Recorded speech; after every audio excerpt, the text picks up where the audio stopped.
Assalamualaikum warahmatullahi wabarakatuh. Perkenalkan, nama saya Vivi Wulandari dengan NIM 203 020 216 022. Pada kesempatan kali ini saya akan menjelaskan materi mengenai kode etik profesi BK untuk memenuhi tugas mata kuliah profesi BK yang diampu oleh Ibu Herda BR Ginting MPD pada program studi bimbingan konseling Universitas Palangkaraya. Di sini saya akan memaparkan beberapa materi, di antaranya pengertian kode etik, pengertian profesi, pengertian kode etik profesi, tujuan kode etik profesi BK, fungsi kode etik profesi BK, serta kode etik profesi BK yang disusun oleh APKIN. Untuk materi yang pertama yaitu pengertian kode etik. Kode etik merupakan seperangkat peraturan, norma-norma, nilai yang mengatur sebuah perbuatan atau tindakan di dalam suatu organisasi, suatu profesi, atau suatu perusahaan bagi para anggotanya atau bagi para pekerjanya. Untuk materi yang kedua yaitu pengertian profesi. Profesi merupakan sebuah pekerjaan yang dilakukan dengan membutuhkan keahlian atau membutuhkan tingkat pendidikan tertentu. Jadi profesi ini merupakan sebuah pekerjaan yang memerlukan sertifikasi dari suatu lembaga atau tingkat pendidikan. Selanjutnya, saya akan menjelaskan materi mengenai tujuan kode etik profesi. Tujuan yang pertama adalah menjunjung tinggi martabat profesi. Artinya, kode etik ini menjaga image profesi dari pihak luar atau masyarakat agar jangan sampai profesi tersebut dipandang rendah atau remeh oleh orang lain. Tujuan yang kedua yaitu untuk melindungi pihak yang menjadi layanan profesi dari perbuatan malpraktik. Jadi di dalam kode etik ini lebih mengutamakan keahlian serta keaslian dari pelaku profesi. Untuk menjadi pelaku profesi yang mengamalkan kode etik, maka pelaku profesi memerlukan sertifikasi untuk membuktikan bahwa ia merupakan seorang profesional dalam bidang profesinya. Dengan adanya sertifikasi ini, maka akan menghindarkan pihak yang menjadi layanan profesi dari perbuatan malpraktik.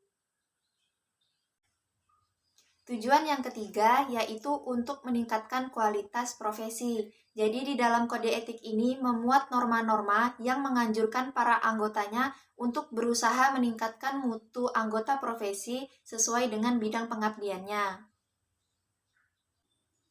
Tujuan yang keempat yaitu menegakkan keterikatan antara pelaku profesi dengan profesi yang disandangnya.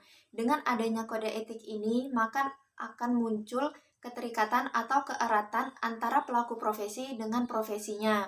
Dengan adanya kode etik ini, maka akan mendorong pelaku profesi untuk bertindak atau berperilaku sesuai dengan profesinya. Selanjutnya, saya akan menjelaskan materi mengenai kode etik profesi konselor yang telah disusun oleh APKIN.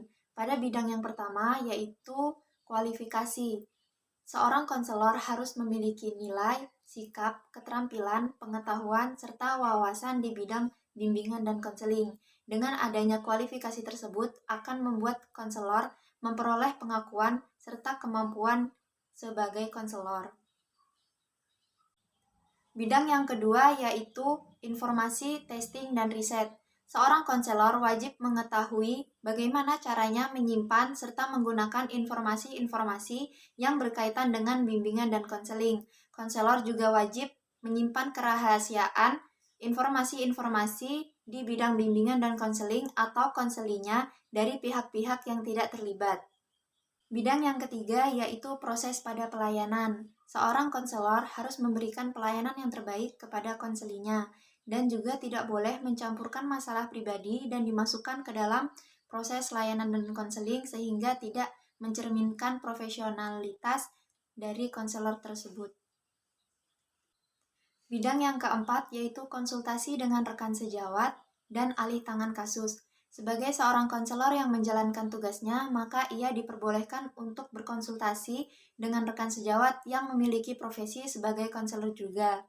Konselor juga dapat mengalih tangankan kasus kepada pihak-pihak yang berwenang apabila tidak dapat menyelesaikan kasus pada konselinya sehingga dibutuhkan tenaga ahli dalam menyelesaikan kasus tersebut.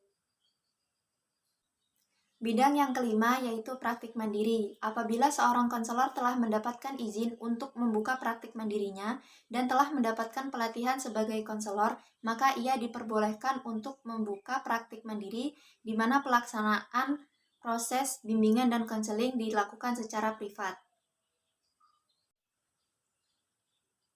Bidang yang keenam yaitu ketaatan pada profesi. Seorang konselor harus bertindak sebagai konselor yang profesional serta menjalankan hak dan kewajiban dan tidak melakukan pelanggaran profesi.